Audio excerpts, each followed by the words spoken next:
Hello students, I hope you all are doing well. और आज के इस वीडियो में मैं विवेक त्रिपाठी आपके साथ लाया हूं एक नया टॉपिक, एक नया चैप्टर नेम्ड ट्रिग्नोमेट्री। ट्रिग्नोमेट्री ये आपको इसी क्लास में पहली बार क्लास 10 में ये चैप्टर इंट्रोड्यूस हो रहा है, टॉपिक इंट्रोड्यूस हो रहा है। अभी तक क्लास 9 तक आप लोगों ने इसके बारे में ज्यादा कुछ नहीं पढ़ा होगा।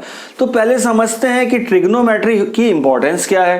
भाई ट्रिग्नोमेट्री एक बहुत इंपॉर्टेंट सब्जेक्ट है और इसकी इंपॉर्टेंस इसलिए है क्योंकि ये हमको आगे की क्लासेस में भी यूज होने वाला है और कॉम्पिटिटिव एग्जाम्स में भी बिल्कुल धड़ल्ले से इसके क्वेश्चंस आने वाले हैं। जो लोग आगे मैथ्स लेके पढ़ने वाले हैं उनके लिए तो खास तौर से ये बहुत इंपॉर्टेंट चैप्टर है। दूसरी बात, ये इसका प्रैक्टिकल एप्लीकेशंस भी है। जहां हमें हाइट अगर कहीं फाइंड करनी हो, किसी टावर की, किसी मीनार की अगर हमें हाइट फाइंड करनी हो तो वहां पर हमको उस ऊपर चढ़ करके उसको नापने की जरूरत नहीं होती। ट्रिग्नोमेट्री की मेथड से हम उसकी हाइट को फाइंड कर सकते हैं ट्रिग्नोमेट्रिक मेथड से। तो चलो देखते हैं कि बहुत इंपॉर्टेंट टॉपिक है। चलो देखते हैं, इसका पहले समझते हैं इसका मतलब क्या होता है, ट्रिग्नोमेट्री का काम क्या है। अगर बिल्कुल साधारण भाषा में हम इसको तो समझें कि ट्रिग्नोमेट्री का मतलब है trigonometry is the study of relationship between sides and angles of triangle. किसी राइट एंगल ट्राइंगल में इसकी साइड्स और उसके एंगल्स के बीच में क्या रिलेशनशिप होती है, उसका मेजरमेंट, उसकी स्टडी जो है वो कहलाती है ट्रिग्नोमेट्री। चलो तो धीरे धीरे आगे चलेंगे तो आपको ये चीजें क्लियर होती चली जाएंगी। ठीक है, तो पहली बात तो ये कि यहां जो हम पढ़ेंगे ट्रिग्नोमेट्री, पहली बात trigonometry is applicable for right angle triangle. हमेशा राइट एंगल ट्राइंगल के ऊपर ही अप्लाई होगी, हमेशा 90 डिग्री राइट एंगल ट्राइंगल या राइट ट्राइंगल पे अप्लाई होगी। दूसरी बात, यहां जो हम बात करेंगे इस क्लास में, क्लास 10 के लिए, तो this is applicable for acute angle. Acute angles के लिए ही ये अप्लाई करने जा रहे हैं हम, एक्यूट एंगल पे ही लगेगा। दैट मींस हम लोग बात करेंगे 0 to 90 डिग्री के बीच में, 0 डिग्री से 90 डिग्री के ऊपर ही बात होगी। कुछ स्पेसिफिक एंगल 0 और 90 पर भी बात करने वाले हैं। तो 0 से 90 डिग्री तक ही हम अपनी इस क्लास 10 की पढ़ाई को रिस्ट्रिक्ट करके रखेंगे, सीमित करके रखेंगे, आगे नहीं जाएंगे। ठीक है, तो यहां पर अब हमें जरूरी है कि कुछ बेसिक फंडामेंटल हम यहां पर समझ लें, क्योंकि ये नया टॉपिक है और बिल्कुल बेसिक के साथ ही हम चलेंगे। चलो तो यहां देखते हैं क्या कह रहे हैं। एक राइट एंगल ट्राइंगल लिया हमने, यहां पर हम इनको कुछ नाम दे देते हैं। Let the triangle is ABC, right angle at B पर 90 डिग्री है और ट्राइंगल ABC है। तो अब यहां पर समझने वाली बात यह है कि हम कोई भी चीज को एक्यूट एंगल्स के लिए, कोई भी रेशो, कोई भी रिलेशन हम एक्यूट एंगल्स के लिए फाइंड करेंगे तो वो एक्यूट एंगल, अगर ये एंगल हम इस एंगल A को कंसीडर कर रहे हैं, इस एंगल A को कंसीडर कर रहे हैं, तो यहां पर जो इसकी साइड्स हैं, तो इनकी साइड्स को हम कुछ नाम दे रहे हैं। देखो, ये जो साइड 90 डिग्री एंगल के अपोजिट होती है, जो साइड 90 डिग्री एंगल के अपोजिट होती है वो कहलाती है हाइपोटेन्यूज। इसको समझ लेंगे। और राइट एंगल ट्राइंगल में 90 डिग्री के अपोजिट वाली साइड कहलाती है हाइपोटेन्यूज। ठीक है, उसके बाद देखो, अगर हम इस A एंगल को कंसीडर कर रहे हैं, इस एंगल को कंसीडर कर रहे हैं, तो अब यहां पर बची हुई दो साइड्स जो हैं, ये है इसके अपोजिट साइड। तो यहां लिख लो side opposite to angle A। इस एंगल A या एंगल A के अपोजिट साइड है, और ये जो दूसरी साइड है ये कहलाएगी side adjacent to angle A।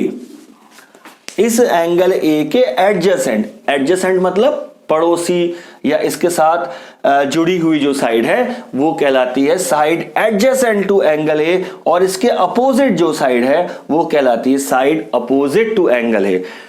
क्या हमने कंसीडर किया, हम एंगल ए के रेस्पेक्ट में ही सब चीजों को अभी फिलहाल देख रहे हैं, ठीक है। तो जो साइड इसके अपोजिट होगी उसको हम यहां पर कहेंगे परपेंडिकुलर। परपेंडिकुलर जो साइड इस एंगल ए के जिसको हम कंसीडर कर रहे हैं उसके अपोजिट होगी वो कहलाएगी परपेंडिकुलर। आगे के डिस्कशन में हम इसे परपेंडिकुलर कहेंगे। और जो साइड इसके एडजेसेंट में होगी उसको हम कहेंगे यहां से बेस। इसको बिल्कुल समझ लीजिए, ये कहलाएगी base. Side adjacent to angle A is base and side opposite to angle A is known as perpendicular, ठीक है। लेकिन ये परपेंडिकुलर और बेस डिसाइड होता है कि हम किस एंगल के को कंसीडर करके अपने बात को स्टार्ट कर रहे हैं। ये चीज बिल्कुल ध्यान देना है। फॉर एंगल ए, अब देखो फॉर एंगल ए, यहां बिल्कुल बेसिक चीज बता रहा हूं। फॉर एंगल ए परपेंडिकुलर क्या है, पी। परपेंडिकुलर क्या है, बीसी इज परपेंडिकुलर, ठीक है। एंड बेस क्या है, AB is known as base। Perpendicular यहां मैं लिख देता हूं पूरा, कंफ्यूज ना हो, ठीक है। परपेंडिकुलर ये साइड BC परपेंडिकुलर है और बेस AB साइड इसका बेस कहलाता है, ठीक है। और मगर ये सारी चीज डिपेंड करती है किस एंगल के रेस्पेक्ट में बात कर रहे हैं। अब यहां ध्यान से देखो हमने क्या किया, जो भी बात कर रहे हैं हम एंगल C के रेस्पेक्ट में कर रहे हैं। एंगल C के रेस्पेक्ट में अगर हमें फाइंड करने को दिया है क्वेश्चन में, तब क्या होगा,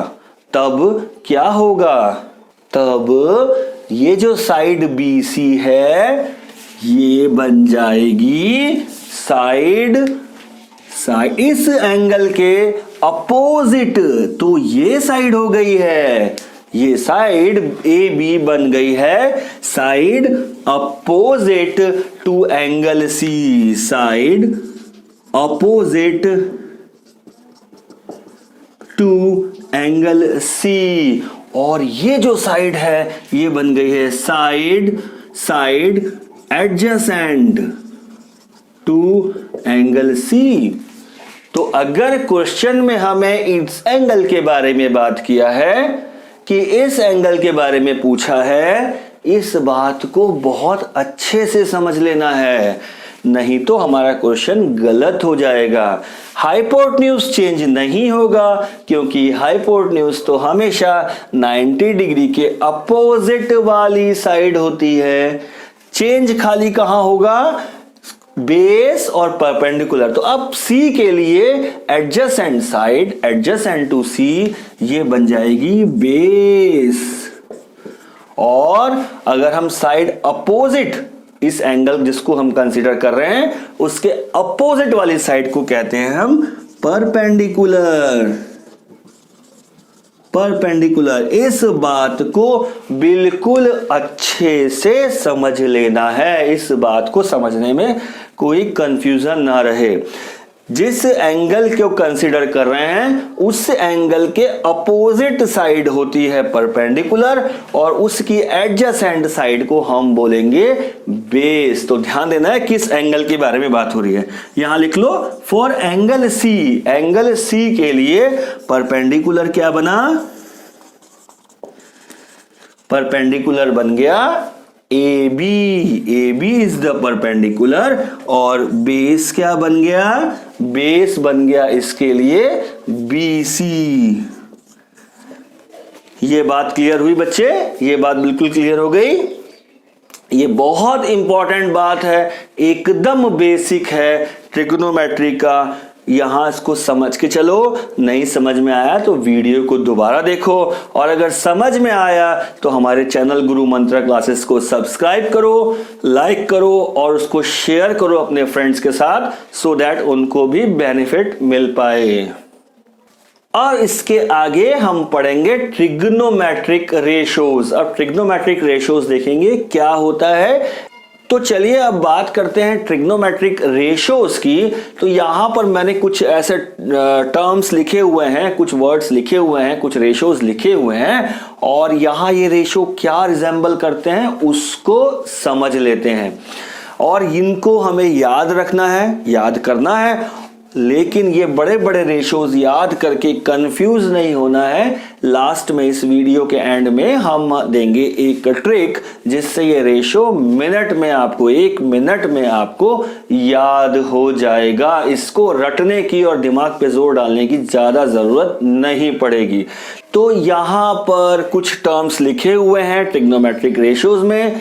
ये एकदम नए टर्म्स हैं जिनसे आप अभी तक इंट्रोड्यूस नहीं हुए हैं। कुछ अलग अलग से वर्ड यहां पर लिखे हुए हैं। तो पहले हम समझते हैं कि ये राइट एंगल ट्राइंगल के बारे में बात हो रही है, और जो भी लिखा है that is for angle A, for angle A, for angle A.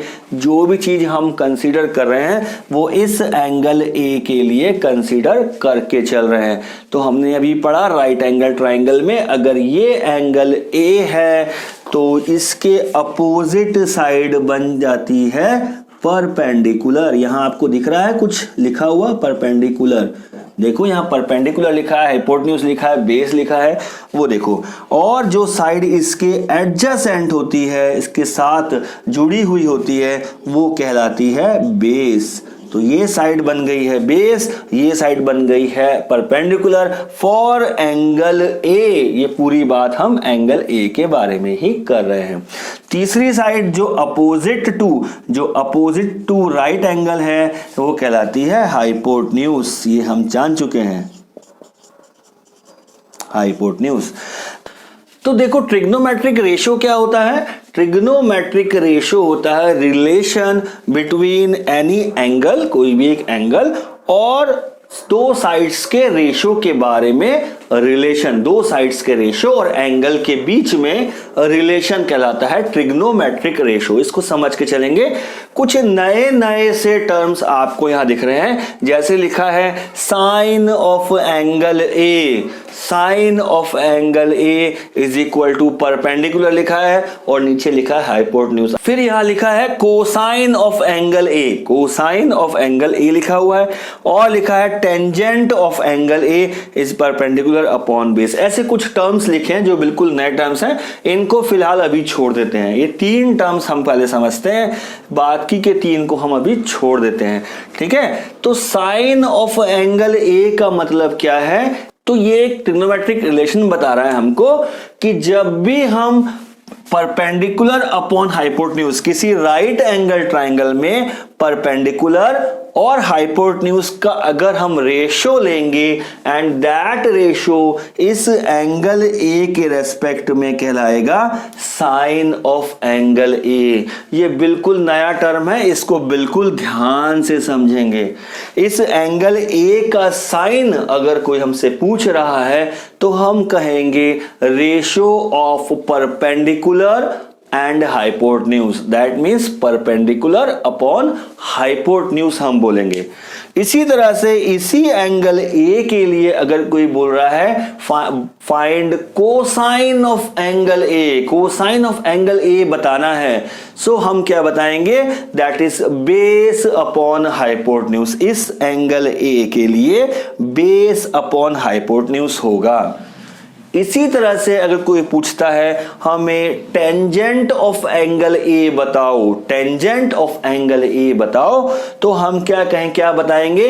हम बता देंगे ratio of perpendicular to base, perpendicular upon base के रेशो को हम कहेंगे टेंजेंट ऑफ एंगल ए है। बिल्कुल नए टर्म्स हैं, कोई हड़बड़ी नहीं है, अच्छे से समझेंगे, अच्छे से सीखेंगे, ठीक है। तो परपेंडिकुलर और हाइपोटेन्यूज का रेशियो हो गया sine of angle A. That means अगर हम यहां पर इसको लिखना चाहें क्या बनेगा? इस एंगल ए के लिए perpendicular is BC, that means you can say BC upon AC, ठीक है। Sine of angle A is perpendicular, इस एंगल के लिए परपेंडिकुलर है दिस BC, और AC हो गया हाइपोटेन्यूज, BC अपॉन AC, ठीक है। Similarly cosine of angle A अगर कोई बोल रहा है तो that means base upon hypotenuse, that means A B upon A C, A B upon A C, ठीक है।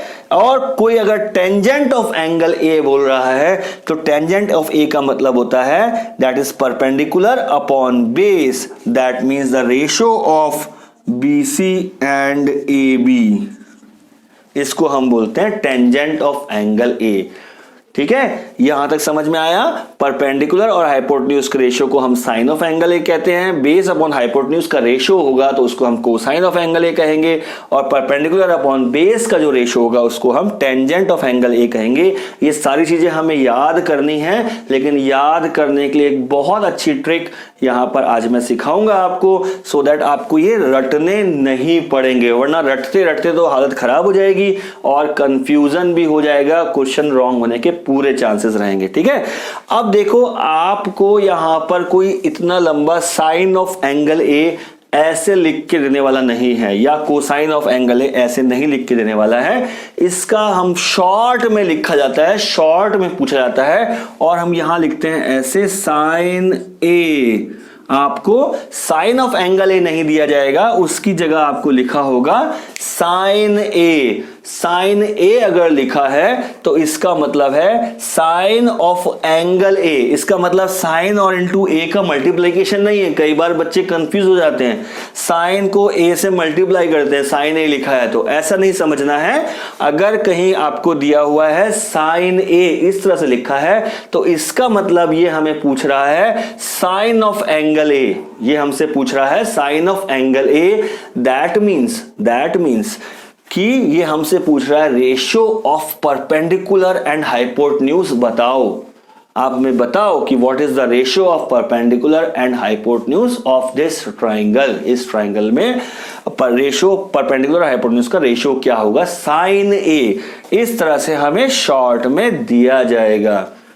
इसी तरह से यहां कोसाइन ऑफ एंगल ए, इतना बड़ा आपसे कोई नहीं पूछेगा, आपको शॉर्ट में पूछेगा what is cos A.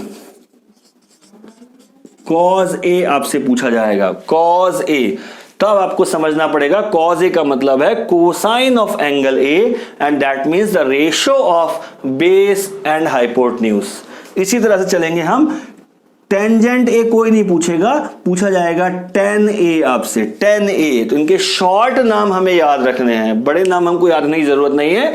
Sign cos ten, ये हमें याद रखने हैं, याद करने हैं, ठीक है। तो ये तीन रेशो हमें बिल्कुल पक्के से समझने हैं। अब यहां पर कुछ और रेशोज लिखे हुए हैं, उनको भी हम समझते हैं। देखो ये क्या कह रहा है, cosecant of angle A. Cosecant of angle A is the ratio of hypotenuse by perpendicular. Hypotenuse और परपेंडिकुलर का रेशियो होता है। तो यहां अगर हम इन तीन रेशियो को, तीन बेसिक रेशियोज को समझेंगे तो देखो यहां लिखा है cosecant of angle A is hypotenuse upon perpendicular, ठीक है। और यहां लिखा है साइन ऑफ एंगल ए यानी sine A is perpendicular upon hypotenuse. तो ये परपेंडिकुलर अपॉन हाइपोटेन्यूज है, ये हाइपोटेन्यूज अपॉन परपेंडिकुलर लिखा है, यानी ये दोनों एक दूसरे के इनवर्स हैं, एक दूसरे के इनवर्स में लिखे हुए हैं। Perpendicular upon hypotenuse, hypotenuse upon perpendicular, ठीक है। तो हमें सिर्फ ये याद रखने की जरूरत है, इसको हम समझते हैं कि हम क्या कह सकते हैं। तो कोसिकेंट ऑफ एंगल ए बन जाता है 1 अपॉन साइन ए, साइन ए का इनवर्स। कोसिकेंट ऑफ एंगल ए, देखो हाइपोटेन्यूज अपॉन परपेंडिकुलर है, ये परपेंडिकुलर अपॉन हाइपोटेन्यूज है, ये बन जाता है 1 अपॉन साइन ए, साइन ए का इनवर्स बन जाता है। अब जैसे हमने साइन ऑफ एंगल ए का नाम शॉर्ट में दिया है, इसका भी नाम शॉर्ट में आएगा, दैट इज कोसेक ए। इसको हम शॉर्ट में कहेंगे, आपसे शॉर्ट में पूछा जाएगा cosec A is equal to 1 upon sine A. Cosec A is equal to 1 upon sine A, ठीक है। यहां से अब इस तरह देखो, सीकेंट ऑफ एंगल ए लिखा है, that is hypotenuse upon base, hypotenuse upon base. और यहां पे हमें कॉस ए जो दिया है, कॉस ए होता है base upon hypotenuse, so we can say कि ये इसका 1 by cos A, this secant of angle A बन जाता है 1 बाय कॉस ए। और इसको शॉर्ट में देंगे, इसको शॉर्ट में लिखेंगे तो it will be sec A, sec A is equal to 1 by cos A. ठीक है, सीकेंट ऑफ एंगल ए का मतलब होता है सेक ए, शॉर्ट में लिखते हैं, और वो 1 बाय कॉस ए के बराबर होता है। ठीक है, बिल्कुल सिमिलरली यहां है cotangent of angle A base upon perpendicular, और यहां दिया हुआ है देखो tan ए, tan ए होता है परपेंडिकुलर अपॉन बेस, तो ये बन जाएगा 1 अपॉन tan ए, 1 अपॉन tan ए। और इसको अगर हम शॉर्ट में लिखेंगे तो हम इसको शॉर्ट में लिखते हैं cot ए, cot ए। ठीक है, तो अगर हम ये 3 बेसिक रिलेशनशिप को याद कर लें तो बाकी की रिलेशनशिप हमें अपने आप मिल सकती है। और इन तीनों को याद करने का भी तरीका है जो अभी हम यहां पर बताने वाले हैं।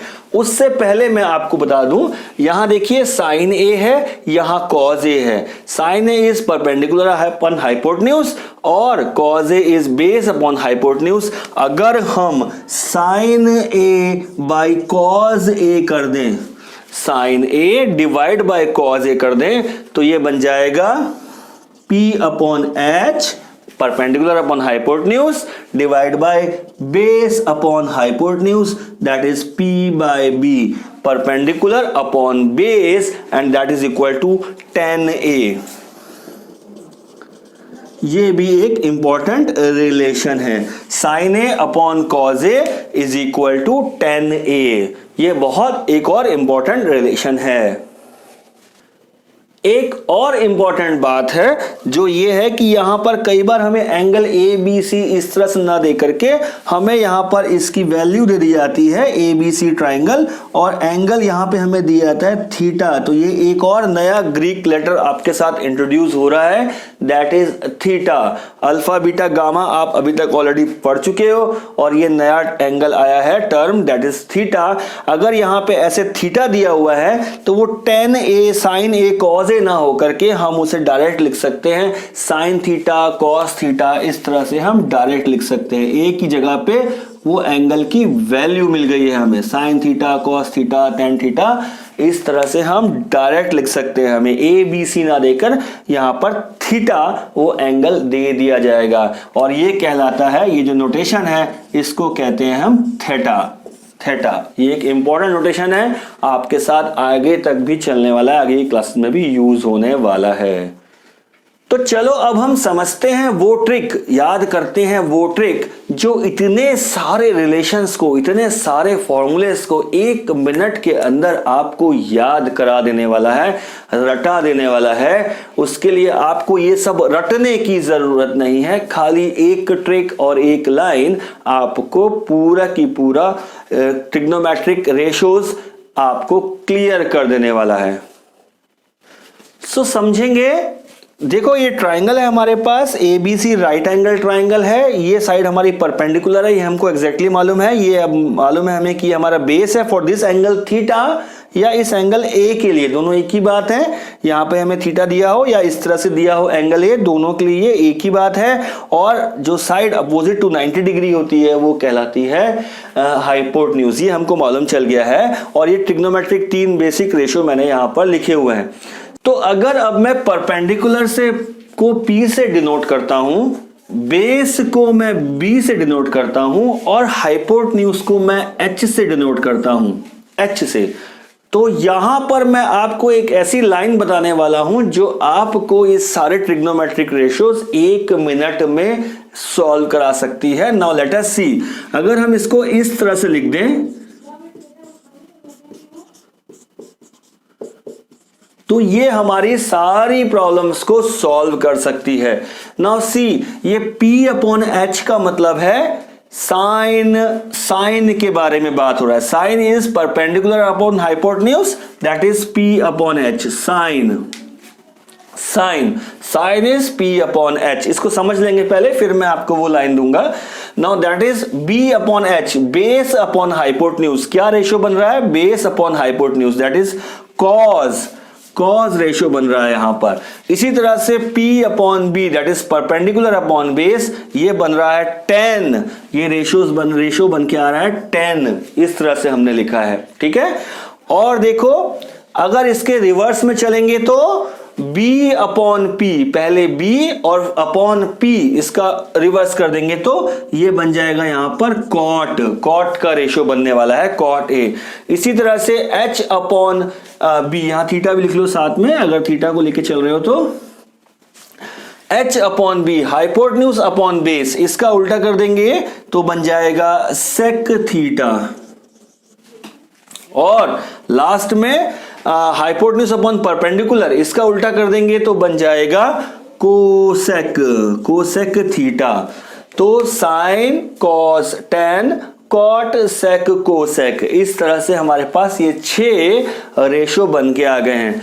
अब ये चीज क्या चीज है इसको समझते हैं और इसको याद कैसे करेंगे वो समझते हैं. तो मैं यहां पे आपको एक लाइन देने वाला हूं, दैट इज सेड पंडित बद्री प्रसाद हर हर बोले. नाउ सी, पंडित बद्री प्रसाद हर हर बोलते हैं और हमारी सारी प्रॉब्लम को सॉल्व कर देते हैं. देखते हैं कैसे. अगर हम इसको एक लाइन दें, एक एब्रीविएशन दें, तो दैट इज पंडित बद्री प्रसाद हर हर बोले. अगर हम इस लाइन को याद कर लें, इस एब्रीविएशन को याद कर लें, बनाया हुआ एब्रीविएशन है, आप अपना कोई भी कुछ और भी बना सकते हो, पर I would love to remember Pandit Badri Prasad जो हर हर बोलते हैं और हमारी सारी प्रॉब्लम को सॉल्व कर देते हैं. नाउ सी, इसको लिखने का फॉर्मेट इस तरह से लिखेंगे, P पंडित बद्री प्रसाद हर हर बोले. अगर हम इस तरह से लिख देते हैं तो यहां ये बन जाएगा P/H, that becomes sine theta. इसी तरह से B/H, that become cos theta, और P/B, that become tan theta. इधर इन्वर्स कर दो इसको, H/P, that become cosec theta, H/B, that becomes sec theta, and B/P, that become cot theta. तो ये एब्रीवेशन बहुत इंपॉर्टेंट है. पंडित बद्री प्रसाद हर हर बोले, इस एब्रीवेशन के साथ आप बिल्कुल इस ट्रिग्नोमेट्रिक रेशियोज को बहुत इजीली समझ सकते हो, याद कर सकते हो. इतने सारे रेशियोज को आपको याद करने की जरूरत नहीं पड़ेगी. आप इसको सिर्फ एक लाइन को याद रख के पूरे रेशियो को याद रख सकते हो, सिर्फ एक लाइन से. तो इसको आप याद रखो. और अब हम बनाते हैं बहुत सारे क्वेश्चंस इसी के ऊपर, ट्रिग्नोमेट्रिक रेशियोज के ऊपर बेस्ड, और कैसे हम इस पंडित बद्री प्रसाद हर हर बोले इस एब्रीवेशन का यूज करके सारे क्वेश्चंस को हम बहुत सिंपली सॉल्व कर पाते हैं. चलिए देखते हैं. ये क्वेश्चन बनाते हैं. क्वेश्चन कहता है, एक फिगर हमें दी हुई है, देखो यहां पे एक फिगर बनी हुई है, इसमें 10p माइनस कॉट आर को फाइंड करना है. 10p minus cot R. एक ट्राइंगल दिया, राइट एंगल ट्राइंगल PQR, और राइट एंगल एट Q, और इसकी ये साइड PQ दी हुई है 12 सेंटीमीटर, और ये दी हुई है PR साइड दी है 13 centimetre. All the values are in centimetre, ठीक है, यहां पर सेंटीमीटर है, ठीक है. चलो, तो अब हमें बताना है 10p माइनस कॉट आर की वैल्यू को. तो पहले हमें देखना है हमें चाहिए क्या है. पहले हम 10p की वैल्यू निकाल लेते हैं और फिर हम कॉट आर की वैल्यू फाइंड करेंगे और फिर 10p माइनस कॉट आर करके फाइनल आंसर ले आएंगे, ठीक है. तो चलो अब देखो, यहां पर देखो दो साइड्स तो हमें दी हुई है, हमें बतानी है तीसरी साइड चाहिए. राइट एंगल ट्राइंगल है, तीसरी साइड बतानी है, तो क्या लगाना पड़ेगा. Absolutely correct, Pythagoras theorem. By Pythagoras theorem क्या कहती है पाइथागोरस थ्योरम? हाइपोटेन्यूज का square is equal to sum of square of other two sides. Hypotenuse कौन सा बनेगा? राइट एंगल के सामने वाली साइड बनती है hypotenuse. That means PR square is equal to, ये तो हाइपोटेन्यूज फिक्स हो गई, ये बन जाएगी PQ square plus QR square. P Q square plus Q R square. Solve करेंगे जल्दी जल्दी। पी आर तो हमें दिया है 13 square is equal to P Q हमें दिया है 12 square plus Q R square. ठीक है, इसको सॉल्व करेंगे। It is 169 is equal to 144 plus Q R square. Q R square क्या हो जाएगा? 169 minus 144 that means 25 and Q R square है ये, इसको स्क्वायर रूट करेंगे तो it will be 5 centimetre. Q R की जो वैल्यू आ रही है वो आ जाएगी 5 सेंटीमीटर बाय पाइथागोरस थ्योरम। यहां लिख लो 5 सेंटीमीटर। ठीक है, तो पहले पाइथागोरस थ्योरम को अप्लाई करके हमने तीसरी साइड को फाइंड कर लिया है। अब हमें जो भी चीज पूछी गई है उस रेशियो को निकालेंगे। हमें पूछा है 10p, तो देखो जी 10p क्या बन जाएगा? 10p। यहां ध्यान देंगे 10p मतलब किस एंगल के रेस्पेक्ट में पूछा जा रहा है? एंगल p के रेस्पेक्ट में। देखो तो एंगल p कहां है? ये है एंगल p। इस एंगल के रेस्पेक्ट में हमें 10 की वैल्यू फाइंड करनी है, 10p बताना है। तो 10 का रेशियो क्या बनता है? 10 का रेशियो क्या होता है? अगर याद है तो अच्छी बात है, नहीं याद है तो कहां जाना पड़ेगा? पंडित बद्री प्रसाद के पास। पंडित बद्री प्रसाद के पास जाएंगे, वो हर हर बोलेंगे और हमारी प्रॉब्लम को सॉल्व करेंगे। तो क्या बनता है? Sign cos 10। 10 का मतलब होता है P by B, perpendicular upon base. तो यहां इस क्वेश्चन में देखो फॉर एंगल P, इस एंगल P के रेस्पेक्ट में, क्योंकि हमें P के रेस्पेक्ट में ही बताना है, तो एंगल P के रेस्पेक्ट में परपेंडिकुलर क्या होगा? परपेंडिकुलर होगा उसके सामने वाली साइड, एंगल P के सामने वाली साइड। तो परपेंडिकुलर बन जाएगा QR, दैट मीन्स QR, और बेस बन जाएगा उसकी एडजेसेंट साइड, है ना, adjacent side that is PQ। तो 10p की वैल्यू होगी QR बाय PQ। वैल्यूज रख दीजिए, दैट मीन्स 5 अपॉन 12, 5 अपॉन 12, ये आ गई हमारे पास 10p की वैल्यू। बात करते हैं सेकंड हमें चाहिए है cot R। cot R क्या होगा? अब यहां पर ध्यान देने वाली बात यह है कि यहां cot R है, दैट मीन्स अब हमें इस P के रेस्पेक्ट में नहीं देखना है, अब हमें R के रेस्पेक्ट में देखना है। तो इसको हटा देते हैं। R कहां है? R के रेस्पेक्ट में देखना है, तो R कहां है? ये R है। इसके रेस्पेक्ट में अब हमें वैल्यूज फाइंड करनी है cot की, इस एंगल के रेस्पेक्ट में, एंगल R के रेस्पेक्ट में। बहुत इंपॉर्टेंट है, ध्यान देने वाली बात है। कॉट की वैल्यू बतानी है, कॉट। तो हमें याद है तो बहुत अच्छी बात है, अगर नहीं याद है तो फिर यहां से देखेंगे साइन कॉस 10 और ये बनता है हमारा कॉट। कॉट तो यहां आ गया हमारे पास, चलो यहीं देख लो, साइन कॉस 10 कॉट। तो कॉट क्या बन जाता है? B upon P, base upon perpendicular, जैसे हमने वहां ट्रिक में सीखा है, बेस। तो अब इस एंगल के रेस्पेक्ट में इसका बेस क्या बनेगा? बेस हो जाएगा QR।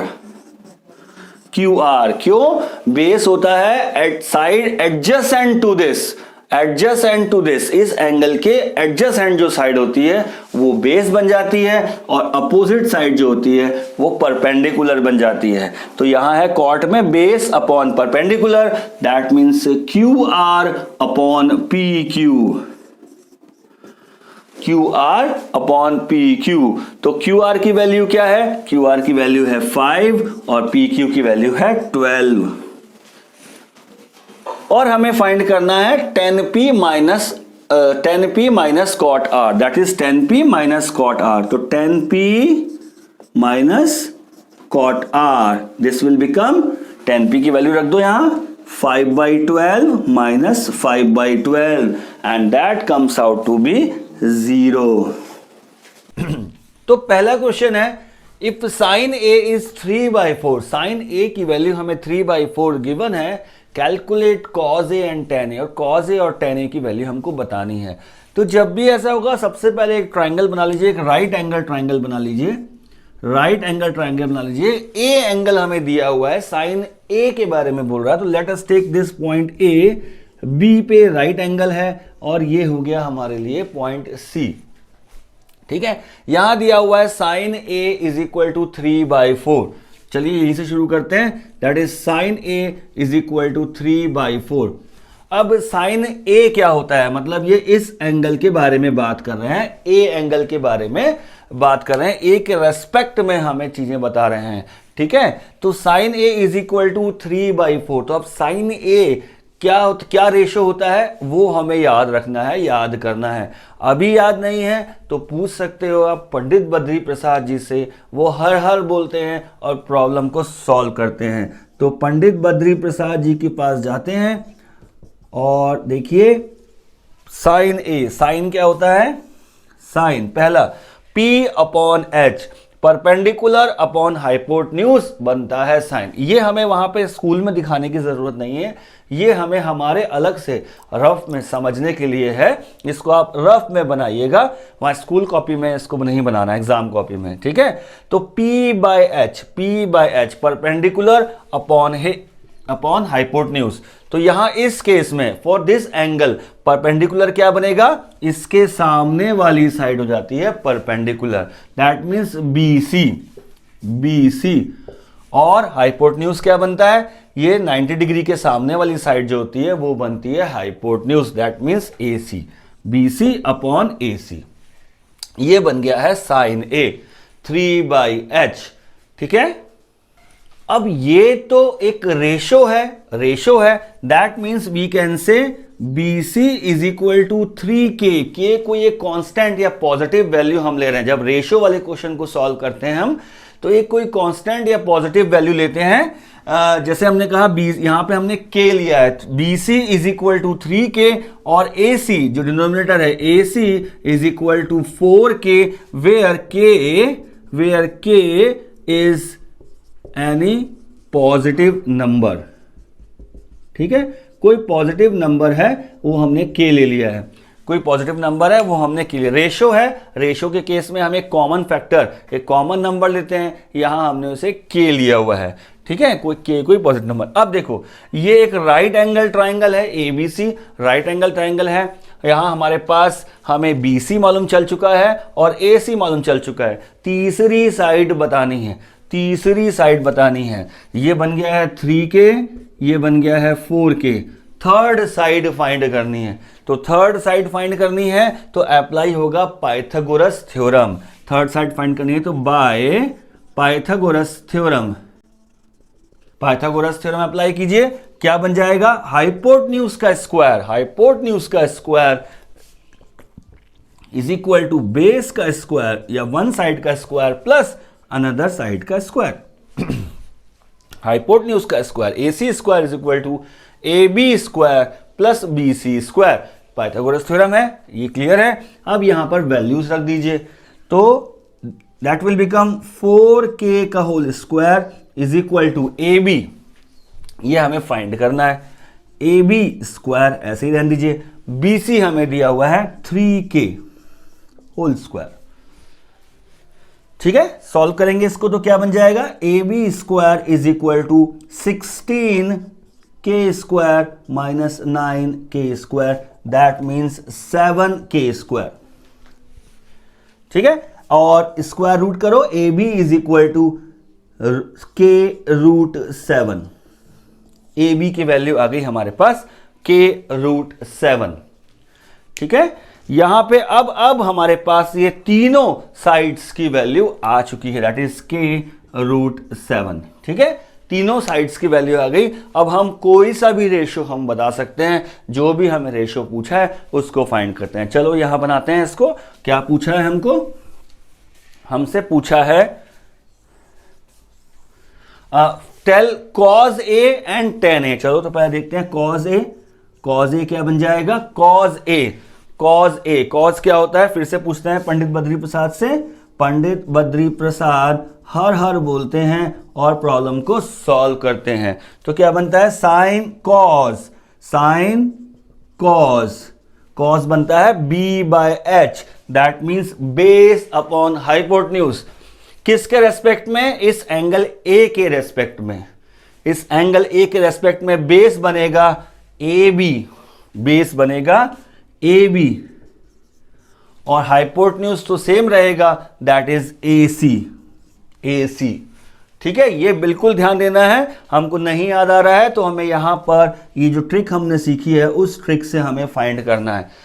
cos A is equal to B by H, that means base upon hypotenuse. Base क्या होगा यहां पर? ए बी, हाइपोटेन्यूज होगा ए सी। ठीक है, ए बी की वैल्यू रख लो k√7 अपॉन ए सी की वैल्यू रख लो 4k। k से k कैंसिल हो गया, दैट मीन्स √7 अपॉन 4। ये बनेगा cos A की वैल्यू √7 अपॉन 4। ठीक है, इसी तरह से दूसरा चीज हमसे पूछा है tan A, तो जरा tan A को फाइंड कर लो। tan A क्या होगा? tan A sin cos 10। tan A अगर हम फाइंड करेंगे that is P by B, P by B perpendicular upon base. तो इस A एंगल के रेस्पेक्ट में परपेंडिकुलर क्या बनेगा? That is this side BC, BC upon base, base मतलब AB। ये बन गया हमारे पास tan A की वैल्यू। ये रेशियो हमको याद रखना जरूरी है, उसके लिए ये जो ट्रिक हमने बताई थी उस ट्रिक पे करेंगे तो बहुत इजीली सॉल्व होगा। नाउ BC की वैल्यू क्या है? BC की वैल्यू है 3k और बेस की वैल्यू है k√7। ठीक है, अगेन k से k कैंसिल हो गया तो tan A बन जाएगा हमारे पास 3 अपॉन √7, 3 अपॉन √7 tan A। तो एक बार हमारे पास ये तीनों साइड्स आ गई तो हम कोई भी वैल्यू जो भी हमें यहां दिया है उसको फाइंड कर सकते हैं। एक्सरसाइज 8.1 का क्वेश्चन नंबर 10 एक बहुत अच्छा क्वेश्चन दिया है, इसको समझते हैं जल्दी से। क्या कह रहा है? In triangle PQR right angled at Q, एक ट्राइंगल है PQR जो कि 90 डिग्री बना रहा है एट पॉइंट Q पर, और वहां हमें दिया है PR plus QR is 25 centimetre and PQ is 5 centimetre, और हमें sin P, cos P और tan P की वैल्यूज बताने। तो जल्दी से पहले एक ट्राइंगल बना लेते हैं क्योंकि यहां पर फिगर हमें गिवन नहीं है, हमें खुद बनानी पड़ेगी। ट्राइंगल PQR, ट्राइंगल PQR एक ये बन गया है ट्राइंगल जिसमें दिया right angle at Q, that means ये पॉइंट Q हो गया है। P, sin P, cos P और tan P की वैल्यू बतानी है। P के रेस्पेक्ट में हमें बताना है चीजें, सारे एंगल्स हमें P के रेस्पेक्ट में बताने हैं, सारे रेशियोज। तो यहां हमने ये एंगल ले लिया है P। ठीक है, चलो तो यहां हमें दिया है PQ, PQ is equal to 5 centimetre, ये हमें 5 सेंटीमीटर दिया हुआ है, और यहां बाकी दोनों साइड में से हमें कोई भी साइड नहीं दी है, सिर्फ एक ही साइड दी हुई है, मगर एक रिलेशन दिया हुआ है। क्या रिलेशन दिया हुआ है? रिलेशन हमें दिया हुआ है PR plus QR is equal to 25 centimetre. ये एक रिलेशन हमें दिया हुआ है, that means PR plus QR is equal to 25 centimetre. इन दोनों साइड्स का सम 25 सेंटीमीटर है। हमें sin P, cos P, tan P की वैल्यू बतानी है, और जैसे हम जानते हैं कि ये वैल्यूज हम तभी बता पाते हैं जब हमें तीनों साइड्स मालूम हो। तो पहला टास्क हमारा क्या रहेगा? हम तीनों साइड्स को अलग अलग फाइंड कर पाएं, तभी हम ये सब वैल्यूज को सॉल्व कर पाएंगे। तो चलिए देखते हैं कैसे बनेगा। तो चलिए सबसे पहले वही स्टेप, राइट एंगल ट्राइंगल है, यूज करेंगे Pythagoras theorem. By Pythagoras theorem क्या कहती है पाइथागोरस थ्योरम? हाइपोटेन्यूज का स्क्वायर, हाइपोटेन्यूज का स्क्वायर लेंगे वो होगा बाकी दोनों साइड्स के स्क्वायर के सम के बराबर। यहां हाइपोटेन्यूज क्या होगा? राइट एंगल के सामने वाली साइड, राइट एंगल जहां 90 डिग्री है उसके एग्जैक्ट सामने वाली साइड होती है hypotenuse, that means PR square, PR square is equal to PQ square plus QR square. ये हो गया हमारा पाइथागोरस थ्योरम। अब यहां देखो हमें सिर्फ एक ही साइड दी है, दैट इज PQ। चलो यहां वैल्यू रख देते हैं, दैट इज 5 स्क्वायर आ रहा है, और हमें पी आर भी नहीं दिया है और क्यू आर भी नहीं दिया है, इसको हमें फाइंड करना है। चलो फिलहाल नहीं दिया तो ऐसे ही लिख देते हैं।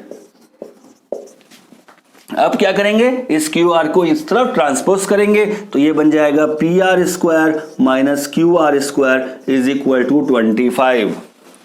इस क्यू आर को हमने इस तरफ ट्रांसपोज कर लिया। अब ये देखो A square minus B square की फॉर्म दे रहा है, A square minus B square. इसका फॉर्मूला तो हमें बिल्कुल अच्छे से याद होता है, that is A plus B और ए माइनस बी और इज इक्वल टू 25 तो है ही, a plus B A minus B. ठीक है, अब ये हमारे पास इक्वेशन बन के आया है। यहां देखो equation, let it be 1, equation 1 इसको नाम दे देते हैं, P R plus Q R is equal to 25। P R plus Q R, इस P R plus Q R की जगह हम लिख देंगे 25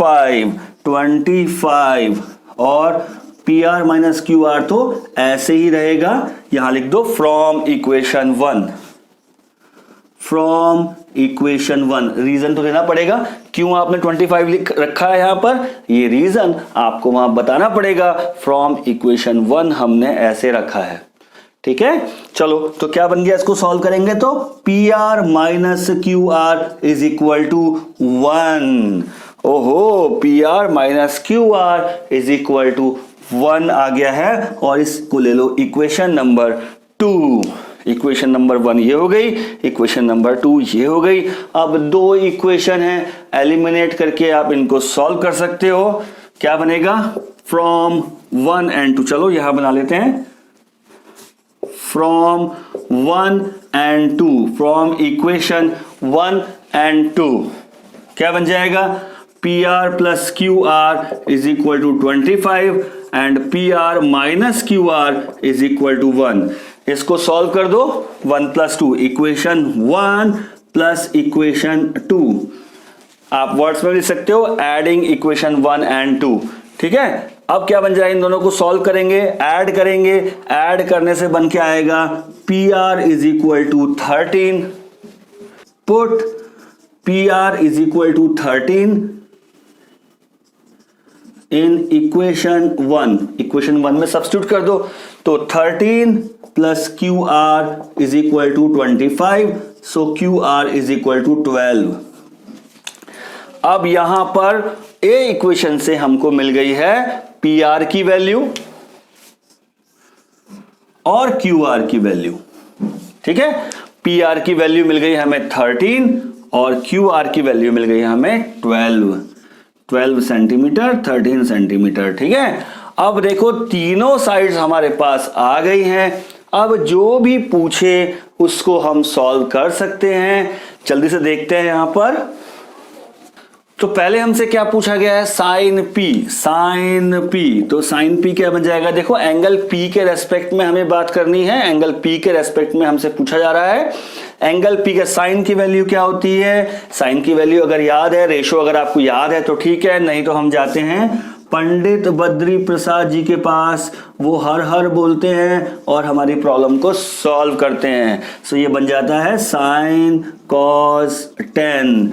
तो sine P is P by H, perpendicular upon hypotenuse, perpendicular upon hypotenuse.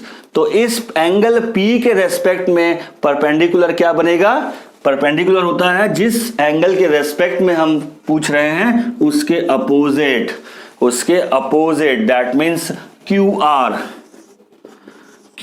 और हाइपोटेन्यूज हो गया है पी आर। हाइपोटेन्यूज तो फिक्स रहता है, दैट इज पी आर। तो क्यू आर की वैल्यू हो गई है 12/13। 12/13 बन गया है साइन पी। साइन पी इज 12/13। सिमिलरली फाइंड करो कॉस पी। कॉस पी क्या होता है, cos P base upon hypotenuse, base upon hypotenuse. तो इस एंगल पी के रेस्पेक्ट में बेस क्या होगा, वो साइड जो इसकी एडजेसेंट साइड है, इसकी बाजू वाली साइड है, वो होगी base, that means P Q upon hypotenuse again P R, same रहेगा हाइपोटेन्यूज, दैट मीन्स 5/13। ठीक है, और लास्ट में हमसे पूछा है 10p।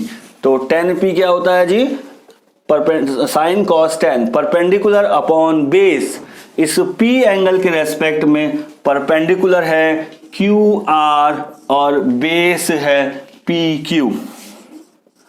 ये अभी तक क्लियर हो गया होगा क्यों है ये ऐसा।